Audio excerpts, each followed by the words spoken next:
To use Lego Mindstorm EV3, first thing, the easiest way to work with Lego Mindstorm is if you have the app installed. So what you would do is you will go to this link or URL, and then you will go to this area where you can download the version of that will work with your device. So any Android tablet, if you have a Windows 10 device, iOS tablet, that's your Apple device, and if you have a Mac.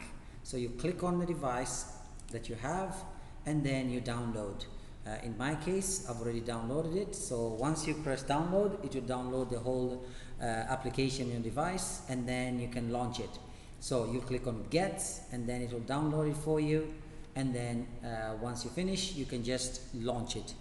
When you launch the device, what it will look like, the app, sorry, what it will look like is it will look like this.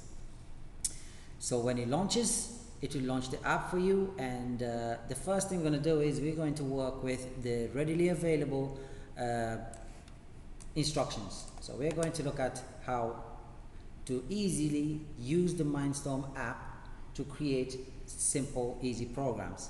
So when you come to this, okay, you can see the EV3 different robots, and what we're going to do is we're going to click on models, and we can click on track 3R, and we will start with a simple one. Since we are learning about speed, we are going to use this one to work on how speed affects the distance this tire is pushed by track 3R. So when you click on start, now the application will get you this page where it will talk you through the steps. It will walk you along the steps of how to build it.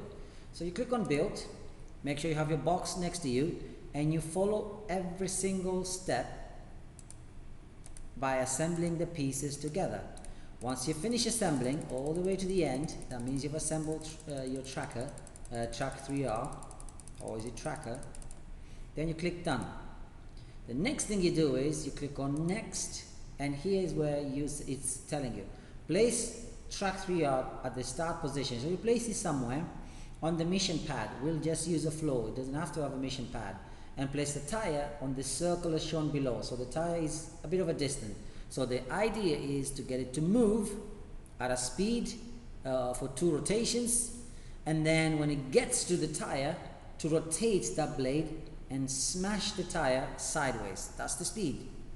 Okay, so when we click next, it will show us an example of what we expect to get as a result. It moves and then it smashes it. Okay, that's the target of our lesson. And then you can go to another mission for the next lesson.